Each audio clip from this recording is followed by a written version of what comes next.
What's up, everybody? Welcome back to the Properties and Pour-Overs podcast. My name is Adam Colburn, and today I have a very special guest in-house, my guy, Phil Whitman. That's me. First time. I love it, dude. Thanks so much for coming out. Glad we could finally make it happen. Absolutely. It's been a little bit. It's been a minute. Yeah. Well, so just to introduce yourself to our listeners, can you tell me where you're located in the country? Right here, Wendell, North Carolina. And what does your business look like currently? Yeah, so we are a maintenance and repair pool business. We basically started in 2019, and we've been growing steadily ever since. We're 7 techs, just bought our 7th truck, growing pretty rapidly at a good clip, but learning as we go, and we're doing what we can. And it's one of those things where we're hit a kind of a plateau right around about $500,000 a year. Been at that stage for about 2 years, and we're finally punching through this year. Learned some hard lessons. Sure. Did some team growth. Okay. Learned some things, and we're growing again, which is good. It's definitely a good thing. That's awesome. Yeah. And so, I mean, 2019, that's a good amount of time to learn that business. What did life look like before entrepreneurship? Yeah, so I moved down to Raleigh in, how long ago was that? 2012. Okay. So 13 years ago. I was working at Ruby Tuesdays, assistant managing basically, running Ruby Tuesdays. And my cousin actually owns a pool construction company. Okay. And he actually asked me, he was like, hey, you're working in restaurants. This is what you want to do with the rest of your life? And I was like, well, no. Yeah. And he's like, well, why don't you come work with me, learn the pool business? So I did. Mm-hmm. And I was like, that's something cool I'll do for a little bit. I'll do it for a year. Yeah. Just until I find what I really want to do. Sure, yeah, that gap. Yeah, the gap. And I learned a ton. Super grateful for, obviously, I would never be here if it wasn't for that. So I basically got into the pool business by accident. That's a very common story in our industry. It's like nobody aims for the pool business. To be a pool. Yeah. But it's a really good business, and it's a really good industry. It's got a lot of benefits that you don't really think about. Mm-hmm. And there's a lot of stuff that you can actually grow into in that business. It's a good recurring revenue business that ups and downs, downturn in the economy. Mm-hmm. Pools still have to get taken care of, right? And it's like people will let things slide, but the clientele that we work with, they're a lot more insulated, and it's definitely a better business than I even could have imagined. Sure, yeah. Well, and I could imagine that too, just from pride of ownership. Like if you're living in an area that has a pool, you're already probably doing pretty well for yourself. Yep, yeah. And so you're gonna want to maintain that thing. Exactly, yeah. And it's a lot of times we find clients use it. Mostly it's families, young families. Sure. There's like two or three different types of people that have pools. It's like young families, so retired people, and it's like young working couples that two family incomes, and there's like 3 different avatars that we really service. But yeah, it is a thing that people just don't want to let go, and it's not quite as easy as like lawn care. Sure, to do it yourself. There's a little bit of a barrier where there is a learning curve. It's not rocket science. It's not terribly difficult, but it is just hard enough that it's like it is a big leap to kind of learn how to do. That inconvenience to do it yourself is worth paying the service provider. Yeah. Okay. And so what was that progression like when you first got in there? I assume he just brought you on as like a regular technician, teaching you and showing you the ropes. Like what was the kind of the stepping stones from starting and learning about the industry? Like, did you kind of move up within his company and then decide to branch out? Like, what did that look like? Yeah, so I basically started in his pool construction company and started, literally went in, I didn't know anything. So I was just a laborer, just learning how to build a swimming pool basically. Yeah. And his work is all super high-end custom concrete, like really, really high-end stuff. So I couldn't have asked for a better way to get into the industry. Sure. It's like we're not slinging liners up. We're not doing like the top of the line. Exactly. Yeah. So I learned a lot. And I worked in the construction company for, I think, 2 years. Okay. And then he also has like a sister maintenance company. So I went to work there for a couple of years, and I was actually trying to figure out what I wanted to do. Yeah. I was thinking about going back to school for engineering, something that I've always been interested in. Yeah. And I was doing it, and I was in my second semester, and I was like, man, this is going to take me 10 years just to get my degree. I just can't. This is not a viable path. Sure. Yeah. Then I had not enough time. Not enough time, and I had my first kid at Ellie, and totally changes your mindset. It's just like, sure. I just can't. I can't wait, and it's like I can't spend the next 10 years going to school to someday make $100,000 a year and be safe and good, So well, and on top of just that time, the additional expense for paying for school. Yeah, exactly. If you're only making $100,000 a year, you probably spent that a couple times over in the education. Yeah, and so exactly. You're really stuck in that space, and I hear so many oftentimes like people that get into those really heavy schooling type of careers. Yep. It's like 50-50. You either love it and you do it for the rest of your life, or you absolutely hate it right out of school, but you're stuck because you have so much debt underneath you. Yep. Like, what else am I going to do? I would say I have a degree in music business. Yeah. I went and did my internship. I wish that they made you do your internship freshman year, not senior year, right? Totally. I got all the way through it. Yeah. I went and did my internship, and I was like, man, this I don't want to do this. Yeah. This is crazy. The people they're working 12, 15, 18-hour days in the studio. Yeah.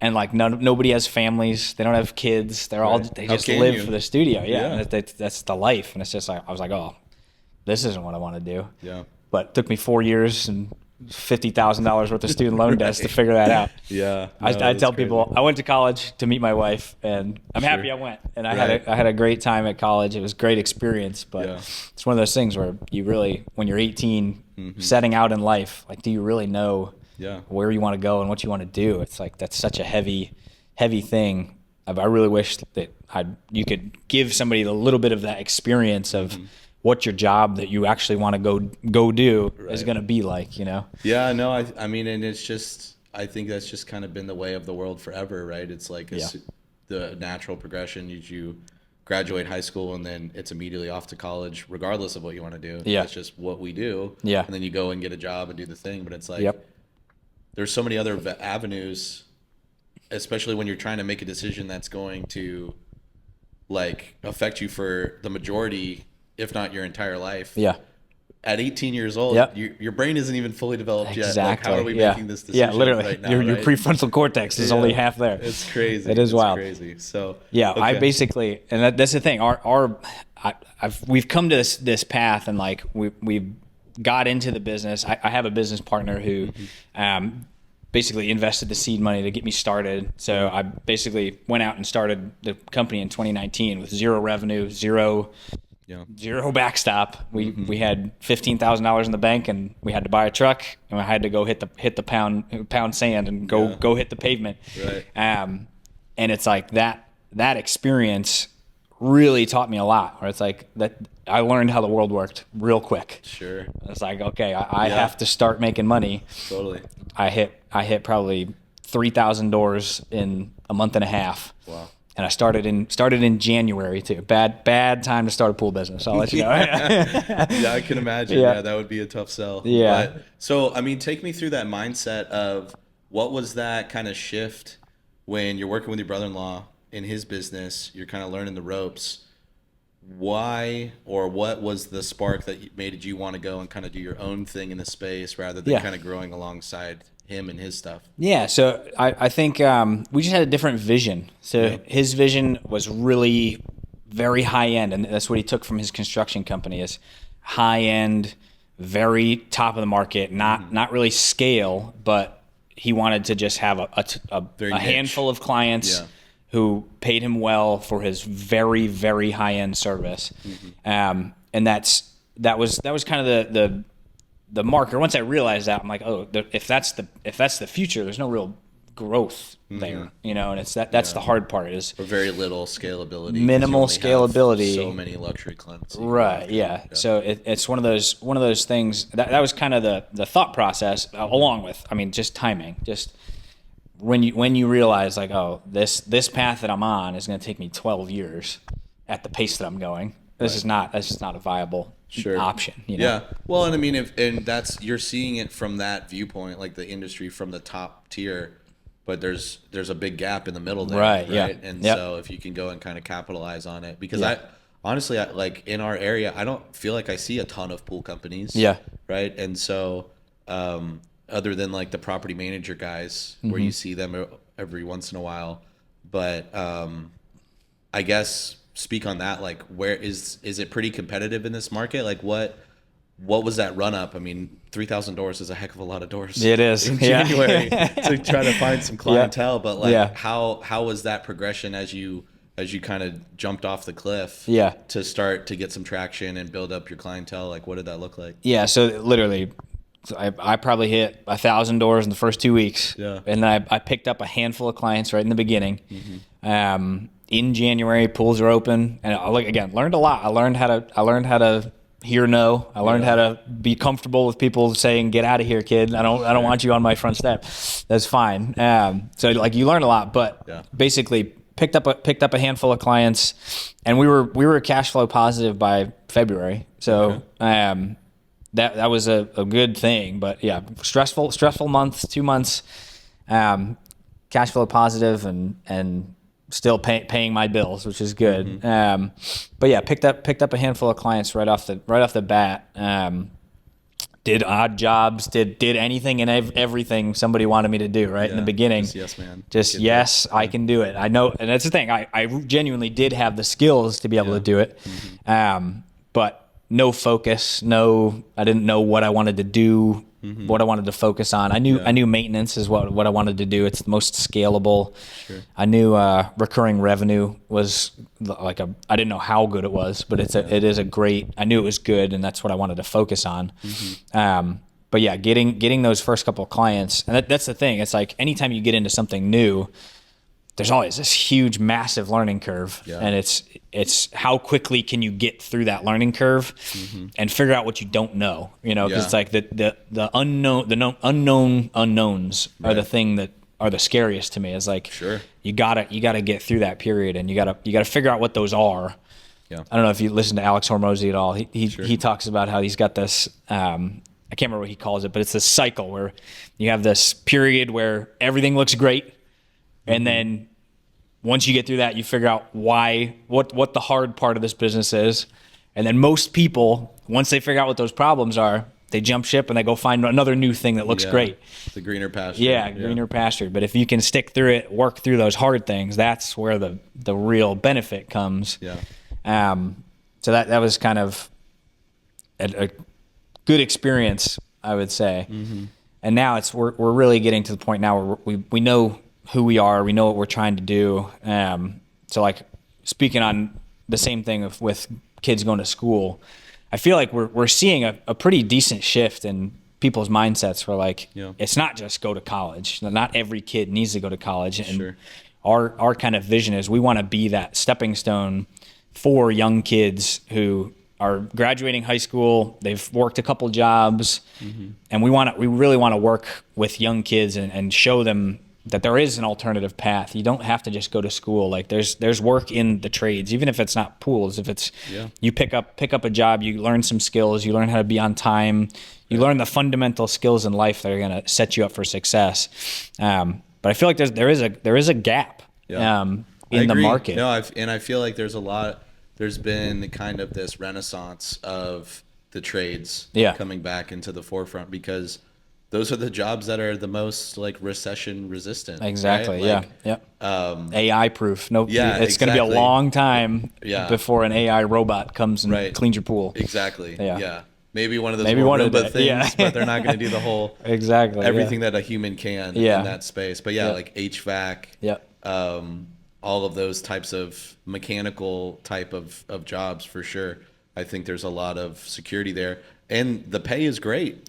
Because it's so limited, right? And so I think it's just that kind of limited mindset that people think that they have to work in tech or do something to make six figures, where it's like Bob down the street that owns a plumbing company, he's making double what this guy over here went to Harvard and got some crazy tech degree. And there's 9,000 people going for that one job when there's 4 kids in the trade school. And there's 100 baby boomers trying to retire. And that you can buy their business. 100%. That's something that we're starting to think about is like how do we incorporate get to know those guys, to let them know that we might be a resource in the future, and make those relationships now.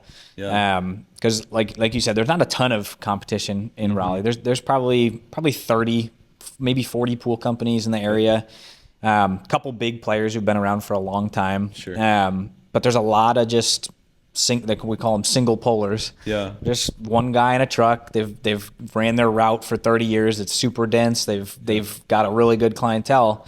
It's enough for them. It's enough, and that's what I feel like is very common in the trade space. It's like you have either the single polar guys, or you have people that actually want to grow and run a business, and it's like that mindset is really difficult. There's this period between really high profit, you're doing the work yourself, and having a team of people that can come and help you produce the work.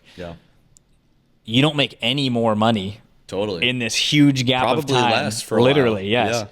Where it's like, if I'm out doing the work myself, I'm making 80-90% margins because it's just my time that I'm selling, right? But like, as soon as you bring somebody on, the whole business model shifts. And there's this period of time between 200,000 and 800,000 where it's like there's no extra money, but there's a lot more work that has to be done, and a lot more infrastructure. For sure. Well, let's dig in on that. Like, what was that when, as you're building up the early clientele, you're already profitable first month in business. How long were you running it as just a solo operator?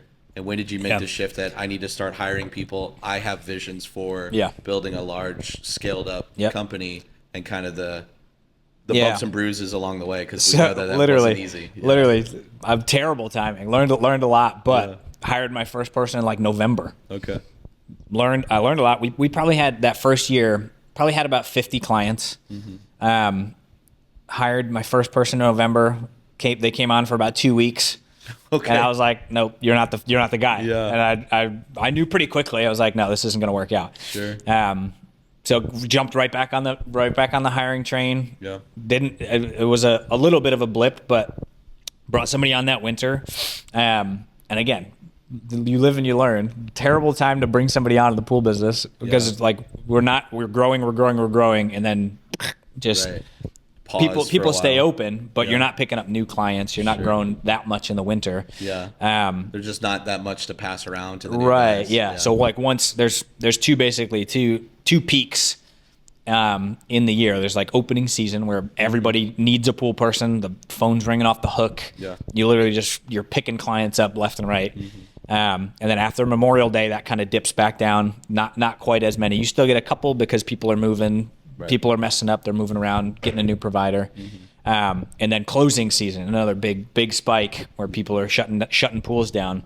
Down here, it's like about 40% of people will shut the pool down permanently. Mostly New Yorkers who think that's still, you have to do that. They think it's going to freeze. Exactly.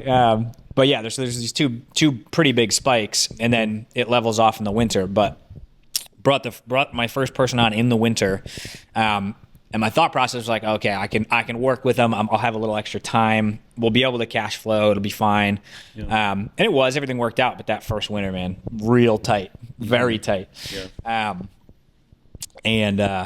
So like, getting through that first hire, that was a big mindset shift, because then it's like, okay, I don't have to be out doing the work every day. You bought some time back. I bought some time back. I can focus on sales, and I can focus on training. But it takes a lot of mental discipline to just not take your foot off the gas. And especially like, I didn't like, again, unknown unknowns. I didn't know that, it's really important to keep selling, especially now. Like, it's like, you feel like, I can breathe again. But you just need to pivot that time into something else. It's higher not value time. Exactly. It's not leisure. It's okay. Now I've got people depending on me.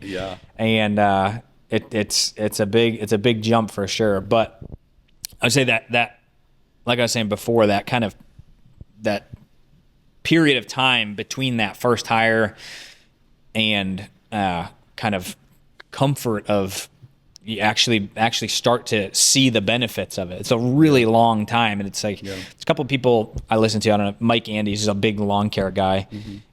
He talks about it's like it's the wilderness, like, and you have to get through that period as fast as you can. So it's like, even if, like, for people who are starting a small business like that, it's like, stay in that high profit mode and stack cash, because it's like that Insulate period of time, yourself. Just stack cash so you can go and spend on marketing to get through that period of time as quickly as humanly possible. Because it's like that's where most businesses die, is that period of time where, what am I even doing this for? I'm working 3 times as much as I was when I was doing it myself. I'll just scale back, I'll take it over, I'll do the work again. And that's where a lot of those one pullers exactly go, right? They just can't make the jump. And that's where they go, and they end up just doing that.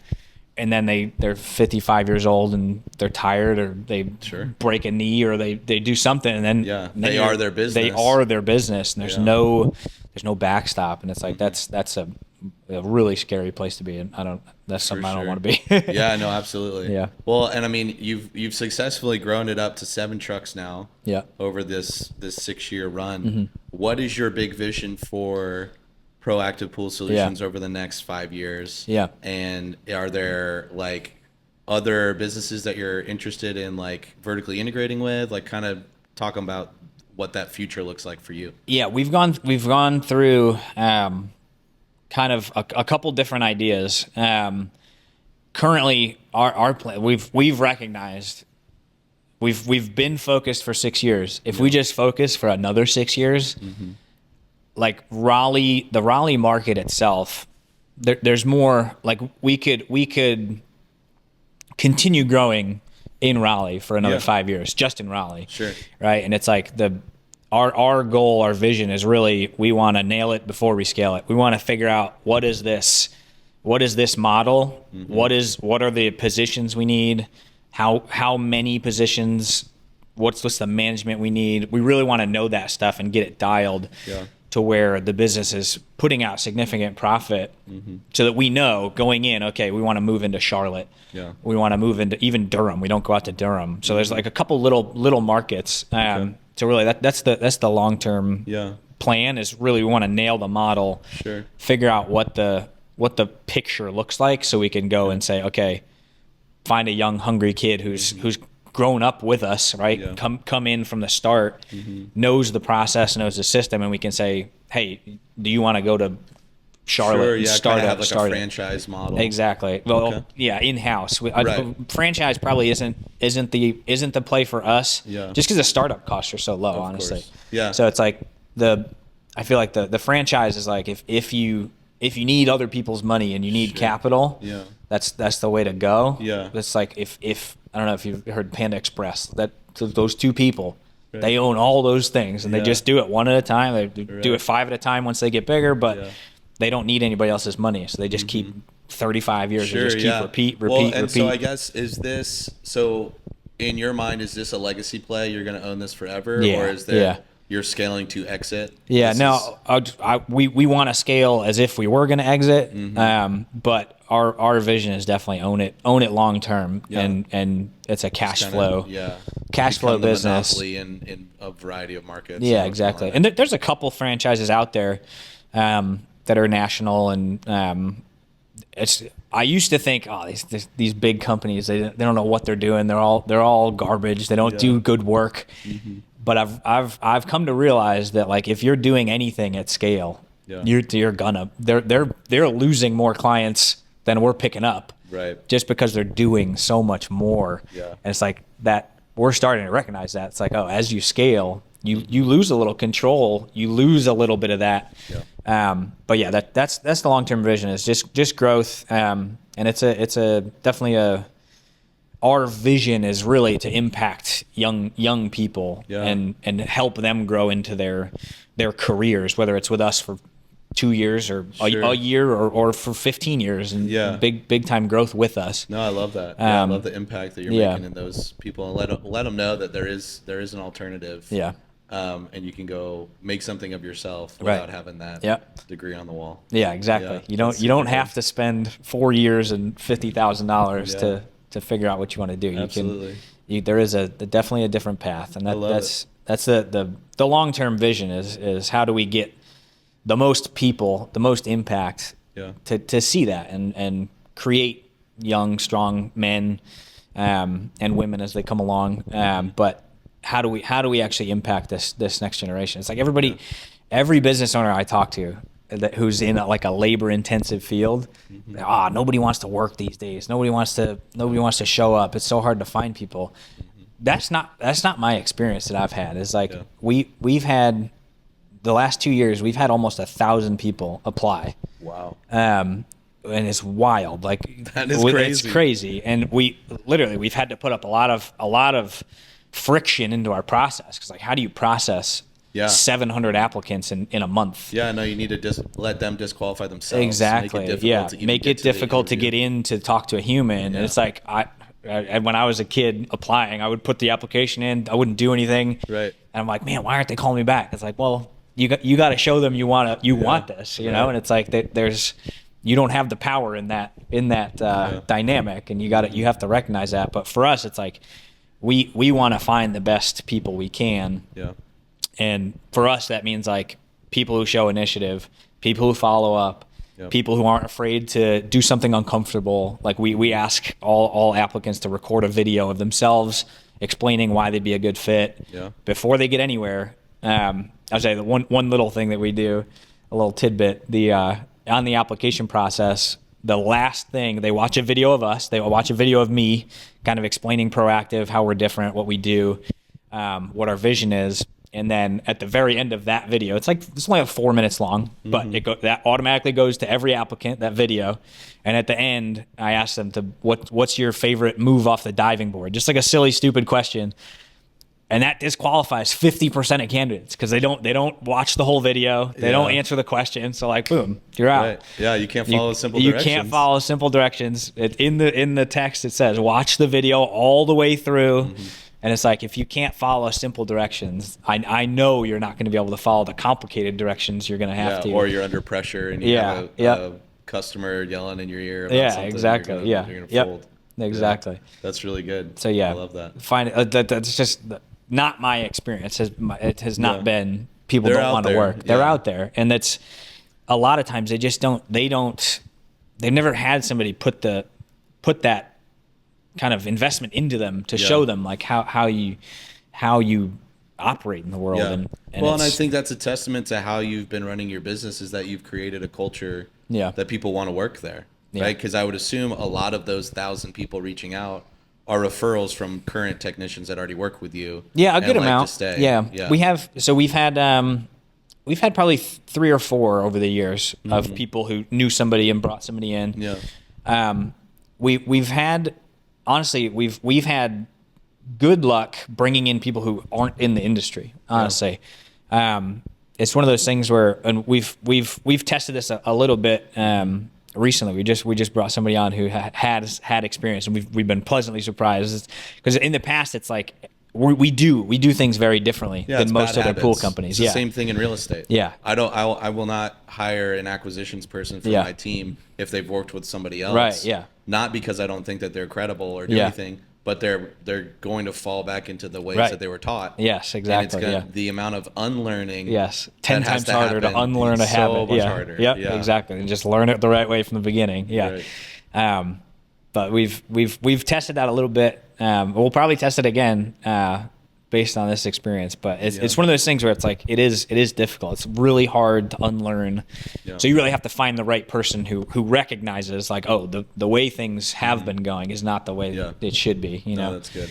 But yeah, finding people. It's one of those things, and you really have to show them that it's more than just a job. That's like that.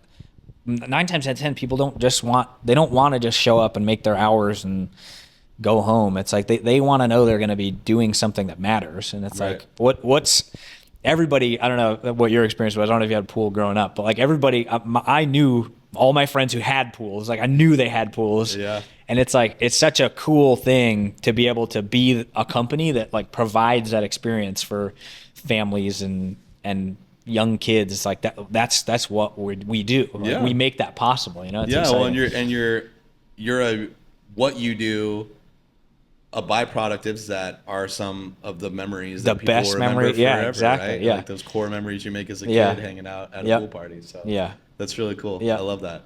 So, I mean, obviously you're kind of, you're, I don't want to say self-made, but I mean, bootstrap this whole thing and just entrepreneurship in general. It's not without challenges. Like, can you explain or like break down a situation during your tenure in Proactive where like a big hurdle that you had to overcome and kind of the mindset that you had to get to get over that challenge? I would say probably the biggest hurdle that we ran through was in those first years. Yeah. Is that transition period. But another one that we just kind of clicked for us is like how do you fund growth, right? And it's like if you're going to be pulling cash out and investing into growth and new trucks and marketing and the big one that we learned, like the first couple of trucks that we picked up were all personal loans. Like the business didn't have credit. Sure. So we ran it on my personal credit with like guarantees, and we went to get our fourth truck, and they're like, you can't have 4 auto loans. What are you doing? So it's like figuring that out. And like we had built up business credit by that point, but didn't realize. It's one of those things you don't know until you try. Yeah. And the bank was like, just pay off one of these other. Why do you have 3 car loans? And I'm like, oh, it's a business. I'm like, oh, well, if it's a business, you can't be running this as a business. We thought these were personal loans. So it's one of those now things. You're getting into more trouble. Yeah, exactly. Yep. But we figured that out, and we've figured out. The first couple of trucks we bought were all used beaters, just old Toyotas that were 10, 15 years old, 150,000 miles to 200,000 miles. And these last ones that we've picked up, they're newer trucks. And like I would never buy. Well, who buys new vehicles? I never understood it. Yeah. But from a business standpoint, it's like it's only cost the business like $100 more a month. Yeah. To get a brand new truck for the reliability of this truck's not going to go down. I mean, hey, freak accidents happen, but the reliability of it and the ease of actually financing these trucks is wild. Yeah. Like Toyota, we picked up 2 trucks in the last 2 months.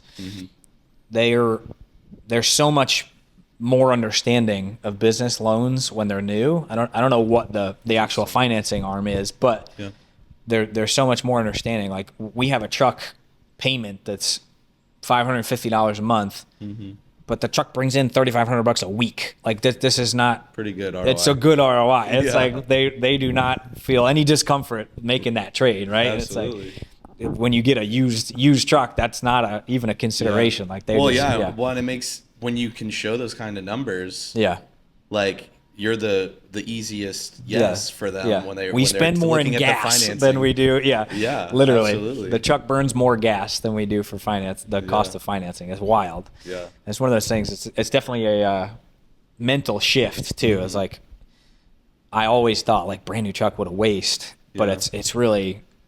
I've come around to it. And it still feels weird, right? But it's like it's definitely a different mindset, and it's not just an A to B car. It's like this is an asset that produces for the business. And like every day that truck's down is $1,000. Yeah, almost $1,000. No, that's great.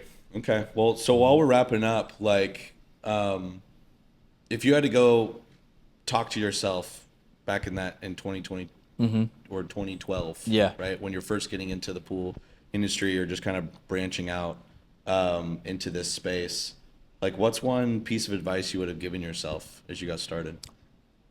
I would say somebody who's going to work for someone else into a new industry, do everything you can to learn. Don't think about what you're responsible for. Think about what you can take responsibility of. If you can burden yourself with responsibility, that is the fastest way to impress people, to learn, to grow personally, professionally. As I used to, like I was a late bloomer. That's what I tell people. Right. Like I went to college and I didn't know what I wanted to do, so I started as a chemistry major, and I moved into I can't remember what the second one was, but my third one was music business, and then I figured out, no, I don't want to do that. But it's like getting in. Don't wait for the perfect scenario to just start. Just do. And if you're working for somebody else, learn as much as you can and do as much as you can. Take as much as you can off their plate. Right. Because that's the number one way of now looking back, that the people who come in and take on responsibility without me having to push them and tell them, and those are the people I want to pour into, because I see that, and it's like those that's bringing value to you as well. Exactly. So it's that love capitalism, man. That's it. It's like everyone wins. It's not a lose-lose. It's if you can provide value, you're going to be more valuable. 100%. That's it. So just find where you can put value in. Amazing. Yeah. Well, Phil, I really appreciate the time. Yeah, buddy. How can people get a hold of you if they want to learn more about your business? Maybe if you're looking to hire once you start scaling some more, just kind of hear a little bit more about your journey. Absolutely. How can they get a hold of you? So Proactive Pool Solutions. We're on Facebook. We're on Instagram. I say we do some work with realtors, so I don't know if people in this area. But really, my long-term vision is just provide value, and that's it. It's if we can even answer a question, or Facebook and Instagram are probably the two places that we're at. You can always call our office too. We're on the internet. You can call if you want to. Sure. You'll get my business partner. He takes all of our phone calls now. But let's blow him up. Yeah, love it. Absolutely. Awesome. Yeah, very good. Well, thanks again, Phil. I really Absolutely. Appreciate it. Thank you guys for watching. Like, comment, subscribe, all that good stuff. Until the next episode, I'll catch you later.